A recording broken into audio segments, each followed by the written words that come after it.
All right, welcome back to part 2 of this game 2 between a best of 3. I apologize severely for the stream quality here. Definitely will make sure in the future that gets fixed, but it's once again J4Y with Mont as my co-caster, and we are bringing you part 2 of this game. It's now 13 minutes in, 6-1. In fact, DST, who was on the Radiant, did take game 1, and now they are definitely making up some trouble here in game 2. Yeah, there we go. Now we got everything going. Everything working? Well here. Oh, yeah, hello, we got viewers. everything working. Hello, everybody. I'm apologize. Watt. We are back, and we're back to this game too. So, if you've missed anything, which you have, currently we've got 15,000 gold difference in favor of the Radiant. 13 minutes into the game, which sounds like a bug, but apparently not, considering that's what it's showing on our screen, and it's a lot of gold. A lot of gold. 5,000 absolutely. Well. Oh, as my Chipotle gets delivered. Okay, this has turned into a wonderful day. I don't even care. Oh, this disruption in the middle lane. Boom. Gonna fall. Actually, a good kill using the ultimate, too. You know, and that's what we were talking about with their combination. The Current Sphere, they have a beautiful AoE comp. And if, like we said, they can chain these skills together, definitely going to allow them to start winning fights. But like this is finally, they're starting to do it now 15 minutes in when they're already about 14,000 gold behind. They need to keep this up, or else they're definitely going to have no chance of winning this game. And we're going to see the wards come out here in the bottom lane, and I think they want this tower, and they're probably going to be able to get it here in just a second. Oh yeah, definitely no trouble. The Shadow Shaman wards are just so amazing for pushing, as well as the Morphling, who is pretty well farmed, has 2,100 gold and a Ring of Health. So I guess he's planning on going Lincoln's with the Ring of Health, but I actually don't agree with that at all. I feel like a shotgun approach would be much better against this comp. I don't know. Do you like the Lincolns on him in this game? No, I agree with you. I think shotgun would probably be the better of the two options, just because the ability to not be right click, the ability just to do so much damage with the ethereal blade. It's just, I think it's the better choice in this specific game, just to do the more damage, especially when you're carrying. But still, the Lincoln Sphere is obviously not a bad pickup, but not something that I think would be the best of options there.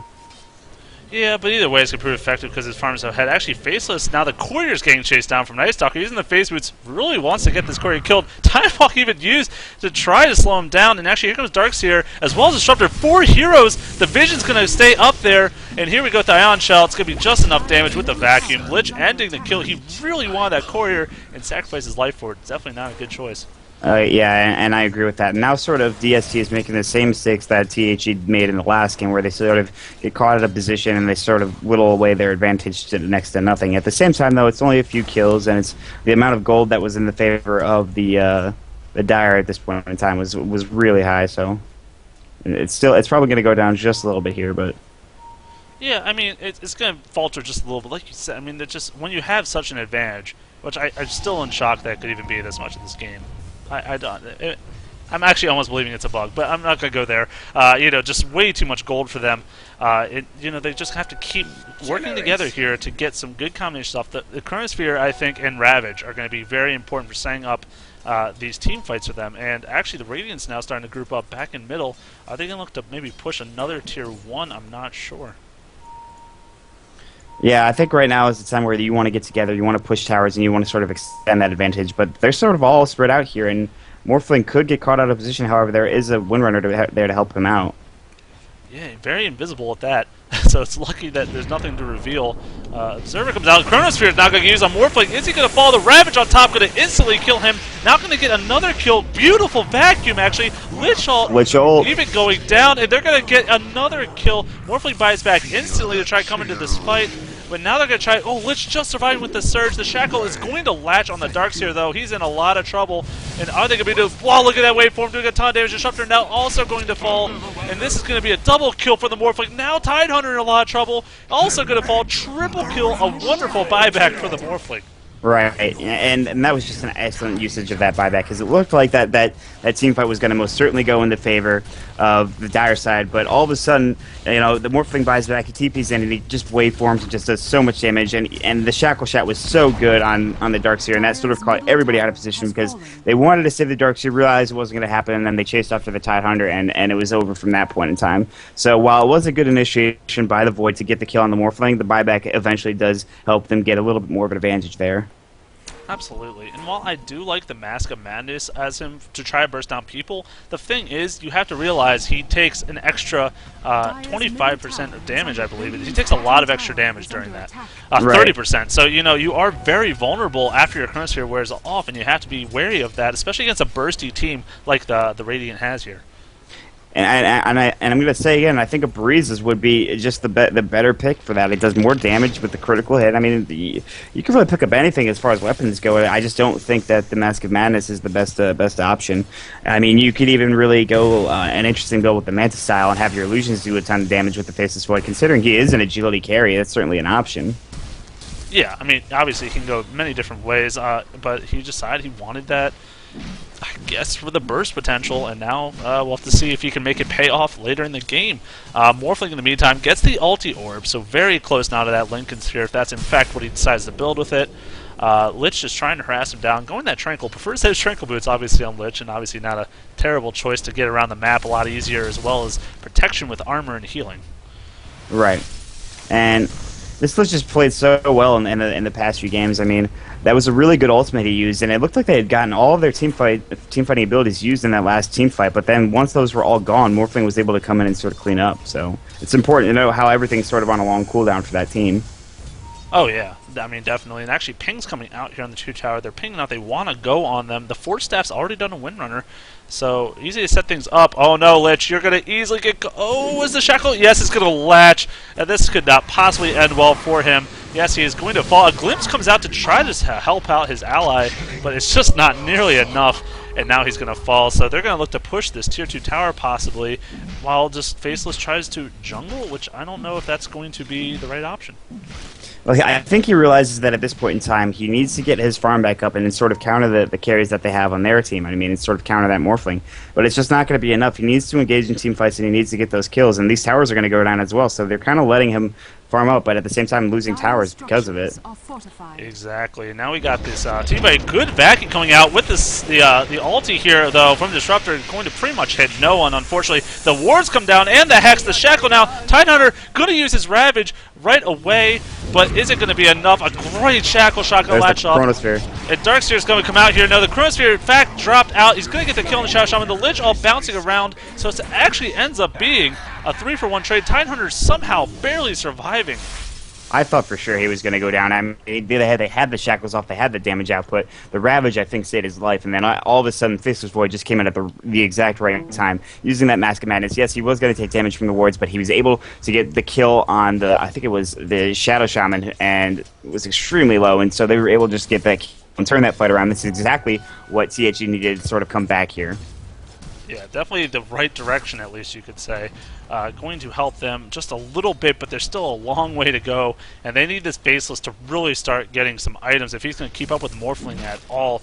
Because you have to remember, this Morphling is just so farmed and so ahead at this point, with the tower pushing as well as his just absolute farm, that, yeah, he's just really behind. Look at the graph. It says 25,000 in favor gold in favor of the Radiant. I don't understand how that's possible. I mean, I guess because the towers have been pushed so much. I mean, you haven't seen any tier 1s go down for the Radiant side, so that must be why the advantage is so high, but at the same time, it just doesn't seem like it should be that high, especially after that last team fight. I mean, maybe wait for it to update or something, but no, I mean, it's updated already, and it's just not going down. Yeah, not only is it updated, but it's also just keeps going up every time it updates. So, yeah, definitely not looking too good for them. I'm not sure what they're going to do here to make a comeback. They're going to try to keep farming. Tidehunter actually gets a blink. Now, that could be really important for the next team fight. Absolutely. And I think it's always important for that Tidehunter to get that blink as quickly as possible. You get that blink, you're not expecting an engagement. It's what DST did so well in the last game, was blinking in with both the Earthshaker and the Tidehunter, getting those ults off and dealing a ton of damage. Now that they have this Ravage, they can sort of surprise with the Ravage, get a Chronosphere up, and then sort of engage from there. Yeah, we're going to see how they set this up. You know, it's definitely very important. Tier 2 tower now going to get pressured again. They're coming back for it. It is, in fact, nighttime. The wards come down. So I don't think the Dire has it in to defend this. They're just going to let it go and get this tower. They've still got 2 more to hold on to for now. But these pushes with the wards are just really difficult to stop, especially with a Faceless with just not enough power yet. Exactly. He did do well in that last team fight, but I think he needs to sort of extend his farming just a little bit more, go back in that jungle, or even just keep in the lane, or just do something to get yourself a little bit more farm. He does have the Claymore, so he's going to get a bit more damage. He will probably want to build towards that Battle Fury, just sort of he can push out a little bit quicker and get a little bit AoE damage in a fight that you certainly need on the Faceless Void. Yeah, I mean, you need something, and at least he gets that broadsword, so he might be actually going for that Battle Fury. 23 minutes, still not terrible time to get in. It's always going to help you farm throughout the rest of the game, add that damage, and Cleave, I guess, can help out in certain situations, especially when they stack everything with a vacuum. Definitely could easily do some Cleave damage, and now they smoke up. Are they going to be able to catch Blue? And actually, Faceless leading the way. Here we go. Initiate's definitely going to come out. Is the silence going to come out before the ulti? Yes, the silence comes out. But here we go. Are they going to do Waveform comes out immediately. Disruptor actually going to fall. Tidehunter dropping a huge ulti, hitting 3 heroes. But now Morphling's in the back. Chronosphere used wonderfully. But a swap comes out actually to try to save his out as best he can. Here we go. It's the ultimate from Lich doing a ton of damage. Getting 2 kills now. Faceless Voice on a killing spree. Morphling's in a lot of trouble. Going to Waveform out just in time. But that's going to be a 1-for-2 trade for now. Are they going to be able to chase this off? Faceless trying to time it, but not going to catch him. And actually, this is the chasing that we're talking about. They might be in trouble, but they're going to come back now. It is nighttime still, and Night Stalker looking actually a replicate used to try to just move around a lot. And okay, that's just going to be a 2-for-1 trade. And they're smartly backing off here, and this is what we talked about so much, was just you want to make sure that you don't get caught out after you get your advantage. Now you stay back, you defend your lanes, you make sure that you don't get anything pushed up, and you sort of extend that advantage a little bit. And now we're going to see you look into the XP graph, and it's going to sort of head back down to 0 now, and that's exactly what they wanted. I think the gold graph is once again going back extremely in favor of the Radiant, but that's never going to change at this point, especially with the Morphling on your team, who has a Lincoln Sphere and the pushing ability that he has. So they're winning these team fights, however, they're not winning the pushing battles, and that's something that's scary to see. Because you can win these team fights, but how do you win if you can't push any towers? And they have not pushed one just yet at all. Yeah, their team is definitely not designed for pushing. I mean, that's just a fact here, just looking at their composition. But, they definitely have the potential, especially with a heavy auto attack like Faceless, especially the Mask of Madness on top of that. If he's left alone in the lane, he can push it pretty easily by himself. But they're more focused here at this comp on just team fighting, winning the team fights. Like you saw in the last fight, they did a pretty good job lining that up with the Ravage as well as the Chronosphere, hitting a lot of different heroes. And the Chain Frost was just enormous, bouncing around between only heroes. It's just terrific. Right. And it's important to know that, yeah, they don't have that much pushing. However, I don't think they're really utilizing this Darkseer to sort of push lanes out. Putting the Ion Shells on the creeps, which is just a typical Darkseer play to just kit the lanes and push them out as much as possible. However, he's sort of staying back in base, and he hasn't been doing much pushing of his own. But I think now he's going to sort of try and push these lanes on his own time. Yeah, we're going to see if he's able to do that successfully. Darkseer, so he's got a poor man's shield and treads, so definitely not a lot of farm coming out for him. Actually, the Morphle using the waveform, just trying to do a little bit of harassment on him, but obviously not going to be able to do too much. Mech is almost finished on Lich now, which will definitely, once again, provide a nice boost for their team fights.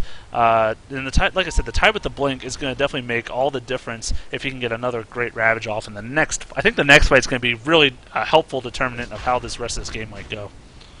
Especially if Roshan goes down. Gonna have to see if they pick off this Roshan, actually. Now they're looking through here. Actually, it looks like they're being more offensive. They're just kind of baiting it out here. A ward is down here for the Dire, so they're able to have vision of when they're going in that pit. Just pushing out the middle in the meantime. The other lanes are not too shabby, so they don't have to worry too much about it. But yeah, they're just going to keep baiting it back and forth until eventually the Dire bites, I guess. But at the same time, I find if you have a Ravage up, and if you're a Tidehunter, if you have the amount of team fighting that you have, this is a good time to really go in. And they do smoke in. However, now Observer Ward's going to be caught out of position here. There's the Shackle. Ravage going to come in. There's the Ravage. Tons of damage getting out. Good Chronosphere catching 2 heroes, though. Going to be 1 kill against Shadowshan, but actually Faceless does in fact fall. Darkseer gets a double kill. Now with the Chain Frost bouncing back and forth, but it's going to stop. And now it looks like Dire's in a lot of trouble. Both are going to fall, and that's only a 2-for-5 trade. Definitely in the favor of DST. Yeah, I mean, it looked like they were in a favorable position, but I think just the Faceless Void going in first caused him to go down quickly, and you can't output that damage when you don't have him alive. And now they're going to go for a set of racks here. Yeah, and they might have the push potential. Night Stalker at nighttime plus Morphling is a huge amount of auto attack damage. And plus Windrunner on top of that, actually really good here, doing a lot of damage. And Night Stalker now tanking, protection coming out. 8 seconds is when Lich will spawn, as well as a few seconds after. But here goes the focus fire from Windrunner, definitely going to ensure the tier 3 drops. And are they going to look to try to get this melee quickly before the respawns? They might have the attack damage. Morphling even converting to agility, down to 660 health, just to look to finish this off. But I don't think they have it in them. Can they kill the Morphling? Yes, they do! They're going to get it, and now he's going to possibly escape. The Gush comes out, but the Lincolns does actually block a bit of really interesting vacuum.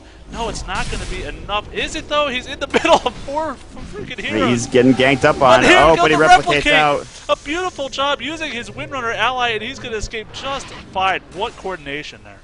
Absolutely, and he looked like he was in trouble. You know, you saw how little health he had, and I thought with that kinetic field he was going to be done for sure, but he was able to get out. Excellent use of the replicate to make sure he survives, and in fact they get one of the Raxes there, not both, but that's all they really needed from that. In fact, they haven't even touched Roshan again. They could go back in there and maybe go for him. Yeah, he's definitely left unscathed, more or less. And getting that melee barracks is so important. Now they have to worry about that bottom lane for the rest of the game. And I mean, as if they weren't having any troubles as it was. Okay, I think the gold graph's broken, dude. There's no way there's a 45,000 gold advantage at this point in a game. It's like, did we turn cheats on? What happened? Seriously, I don't know. Is it cheat mode? Like, I wouldn't even know. How is... It's just not right, man. It's just not right. So let's just ignore the gold graph. Let's just say the Radiant has a good advantage and leave it at that. The experience is pretty accurate, I think, though. Up to about 8,000 now in favor of the Radiant. It was spiking a lot, but that huge last fight, and of course the tier 3 in the barracks is making go way in the favor. Morphling actually getting spotted out, and Tuxedo has nothing he wants to do with that. He's going to wave out just fine. Ventral's here to support him. It looks... Tell me he's going to Scotty. Is that what his next item is? I believe Scotty is indeed what he's going. Yes, because he has the point booster. All he needs is another Ultimate Orb and the Orb of Venom, and he's going to finish up that Scotty, which will just do so much damage with the cold attack. It's just going to be so useful for him. Definitely a good choice there. He could have gone a bunch of other things as well, but that's the power of Morphling, is having the ability to pick and choose sort of what items you want to go and which items really work for you. The only hero that really benefits Ethereal Blade, you could say. You know, definitely the shotgun morph I thought would be more favorable, but this is going to just make him that much tankier and harder to kill in fights, as well as slowing attack speed on Faceless is going to be huge in these fights, especially the Mask of Madness. And they're going to push this tier 2 now, but Initiation comes to Faceless. He's going to Chronosphere both Windrunner and Shadow Shot, but here comes the Lich ult. He's going to do enough damage to kill at least one of them, and now she's going to 4-staff out, though. Are they going to be able to chase this? The Gush comes out. She has Windrun. Going to use it to try to survive. Ping's going everywhere, but in the meantime, she's going to get pulled back. Good glimpse use. A great glimpse. And now she's going to fall for it. So a great couple ults there. That is why I love Disruptor, just because of that glimpse ability. He got the kinetic field up, and she was in trouble. She was able to force stuff out just fine and Windrun away, but used that glimpse to get her back and get the kill. So excellent fighting. Yeah, so and she's one of the most, if not the most slippery hero in the game, and they were able to get the kill on her, and I think that's exactly what they needed at this point. Like a salmon going upstream. Yeah. And this is a no. I like that. No, that was good. The experience graph is interesting to look at. It's got a bunch of hills and then plateaus out and then goes back up and it's coming back down. So the experience graph, I think, is a more noticeable show of what is going on in the game than the gold graph, which I think is certainly broken at this point in time. Yeah, don't even press it. No point in looking at that. Just for looks, if anything, just for fun. Be like, oh, 50,000 gold experience lead. What a job here by the Radiant. I think this is THE's style of game now. This is the style of game that they need to play. They have a really decent hard carry that they didn't have in the last game with Faceless Void, and they're playing him extremely well, despite, I think, Faceless Void being not that great of a carry. However, he's getting the broadsword. Now he just needs to finish up the Perseverance, to finish up that Battle Fury, and deal a little bit more damage. So already doing a good job of making sure he can get more damage. And at the same time, you think about the way that Disruptor's been playing, and sort of they've been utilizing these ganking potentials, and I think now they're just sitting defending, and they kind of have to, especially with the Brax going in the bottom lane. Yeah, they just have to be turtling it up here. And I mean, they're not a bad turtle team by any means. Tidehunter, I mean, all these AoE are going to make it easy for them to fight on top of towers. But are they going to have enough is the question, as well as enough to push these bottom lane out to keep it out. I mean, if he does finish his Battle Fury soon, at least he'll be able to clear the waves a lot easier. With the Ion Shell on top, you can see how much damage it's doing. But I just don't know if they're going to be able to keep that bottom lane pushed out while, oh, and look at this, they're going to go for Roshan, and why shouldn't they? They know they have no pressure coming from the Dire. Or are they? Nope. But the Dire do have wards out there, so they can see what's going on. They see them going into the Roshan pit, so they can move out. However, it'd be difficult to move out and defend your bottom lane at the same time. So if they do want to Roshan, they have to be careful. They need to make sure that they go in at a right time where they know they have a comfortable position. And now you see how the Dire is sort of going back into their own lane. And now they're going to try and seek this Roshan here, and that's exactly what they're going to do. Yeah, they absolutely should. Morphling, meanwhile, I'm just solo pushing, going in. Oh, you see the replica has to say, what in God's name are you doing? Yeah, that was just an excellent bait by him. Knowing that they were going to come in there and try to take him out, he had that replicate up, and they're just going to do a ton of damage now on this Roshan. And THE wants to come in with the smoke and try to gank them, but I don't know if that's going to work. Not going to make it nearly in time. He does fall. They're going to leave it up. Faceless! Oh, if only he dropped that ulti just a second before. Morphling does pick it up, but now there's a ton of damage coming around. The Ravage now used on top of the Lich, all bouncing, just bouncing. Going to kill Night Stalker with one more auto attack. Yes, they finally get him. Double kill. But here we go, the Morphling still doing a ton of damage, and has Aegis, by the way, so he's going to try and pick off these last two heroes. Is he going to have it in him? The Replicate still available if he decides to, but doesn't even need to. A triple kill, let's make it an ultra kill here. Yes, and that is going to be... That's the power of the Morphling right there. Oh, man, if they were just a second earlier with that time walk, he could have got the Aegis, and then you have to focus on Morphling first in this point in time. And look how much agility he has in comparison to strength. He does about 200 damage right now. On top of that, he has the Aegis, he has the Replicate, and this Windrunner's been helping him out just as well, especially with the Orc and Malevolence and the Force Staff, and he's just too strong at this point in time. And how do you stop a Fed Morphling? And that's a good question. Just how do you stop him? You don't. You really don't. I mean, he buys his ulti orb and orb venom, and still, by the way, has 2,000 gold on top of that. Probably will go shotgun next. Here we go, Disruptor getting force staffed in on purpose by the Windrunner, and actually now Morphling's in a little bit of trouble. Can this Mask of Maz Faceless do anything before he goes down? He's trying to chase now the Windrunner, but he doesn't have anything else left over. So the Replicate, he's using that very intelligently this game. Yeah, exactly. And that's what you want to do. You want to get in a position where you think you might be in a bad position, you might die, and then just replicate out at the last second so that the person that you're going up against, or the team that you're going up against, is sort of caught out because they kind of chased you and you were able just to get away so smoothly. And of course, Windrunner is able to do that on her own just because of the fact of the Windrun and the Force Staff that she has. So excellent usage of escapability by this team, and now THE's in a large heap of trouble here. Yeah, they most certainly are. They're trying to keep all these waves out, but Morphling can push way too easily with the Replicate ability. You know, he can be in one lane, pushing all day with the waveform and whatnot, and then all of a sudden his Replicate top actually can just do even more damage. And Tidehunter now actually doesn't have much mana or 30 seconds on Ravage, so, you know, they definitely can't fight until that ulti is up. That is 100% sure. Yep. Does the Faceless finish? No, he still hasn't finished his Battle Fury 36 minutes in. That's he has the money to do so, just about, and he really does need to get that done. And it's a little late at this point now because they're going for the middle racks now, and at this point in time, there's go with the ultis, Chronosphere, and the vacuum going to put everyone together. A big amount of AoE damage, but they still haven't killed anyone. Here we go. Finally, the Ravage comes out. That's one hero down, two heroes down, but it looks like Face is going to drop to Night Stalker. Not where he dies as well. Morphling this is actually looking really good for the Dire at this moment. Morphling's going to fall. Possibly the Aegis is in fact used. Now are they going to be able to they have to be on the run. Be careful. Morphling is full health and mana is a very scary target to deal with. Going to try to do some auto attack damage. There is this Morphling image from Darkseer doing actually a lot of auto attack damage. He's going to try to wait for him, does get the kill, and now he's going to fall back. So actually a wonderful fight for the Dire, but still proving just not enough against an Aegis Morphling. And see, that's what they needed to do earlier on in the game. If they did that and sort of stopped that farm from Morphling, won those team fights, which they tried doing, and got all of those abilities up at once in the earlier on in the game, they certainly would have been in a better position. However, they do lose the racks. They do lose the tower. They lose a lot of their team. They kill 3 members of the Radiant side. However, that's not going to be enough. they're 2 lanes down, and they have yet to push a tier 1 tower.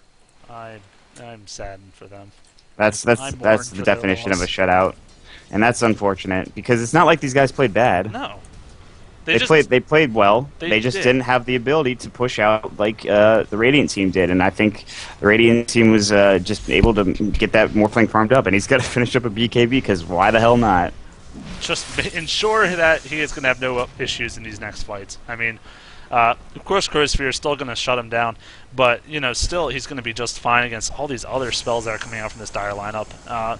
Disruptor, while I did like the pickup, it's just not able to really chain off his abilities, except for that last fight. That last fight they did everything just perfectly, but they haven't done it up to that point really. He relies on he needs more damage output. I mean, he's a very good disabler, very good at getting people back and not. But the amount of damage that his ultimate does is just not enough, I think, especially since he's only level 12 and he didn't level up the second level of Static Storm. Maybe he gets the second level of Static Storm instead of going into something else, and he's probably going to be able to do a little bit more damage. Here we go. The initiation curse here going to hit actually on 4 heroes. The Lich all bouncing around, but there were a few creeps. Night Stalker dies instantly, and here we go. The Morphling BKB doing a ton of damage. Face is going to drop almost instantly. Now Morphling going to chase down, going to get the kill on 2 heroes. Here we go. Darkseer going to get picked off as well. Vengeful Spirit actually getting the last hit there. Windrunner now looking to chase possibly on this Lich, shackling to nothing, just looking to possibly get a kill. He's not going to be able to, but that is GG. The GG's come out, and that was pretty much... I almost believe that gold graph for this game, honestly, at this point. Yeah, early on in the game it looks, well, that's a lot of gold for this early on in the game, but they really, they had an advantage, they stuck with that advantage, and they were able to just get farmed up even more, and just it turned into a crazy amount of gold for this Morphling, who almost is level 25, level 24. BKB, Scotty, Lincoln Sphere, he's just doing so much damage. That will be GG. So the series will go to DST 2 games to none. And it was a good series, and I think a lot of people are going to look back on this and say, well, THE could have played a lot better. That's true, but I think at the same time, DTS or DST just proved their dominance with the amount of different sort of compositions they had. So definitely a really good game coming out from both these teams. Yeah, both showed pretty good presence here in this game. Just the combinations, they really showed they've been practicing these kind of things to work together so well. So anyways, this was J4Y and Mott bringing you a co-cast. Sorry for all the streaming issues along the way. In the future, that should not be, hopefully, any more trouble for you guys. But yeah, this has been the Reddit League. Check it out, www.reddit.com/r/RDTL. You can check the schedule. You can check the caster streams. Mott's got his own. He'll be doing a game tonight as well. So check that out. Thanks for tuning in. You got any last words before we shut this down? I'd like to say it's been a pleasure casting for you, Jay. I hope we can do it sometime soon. And we certainly love doing the RDTL, so stop by my stream or stop by Jay's stream, and I hope you guys enjoyed, and give us a shout if you want to talk, and thanks for the fun times.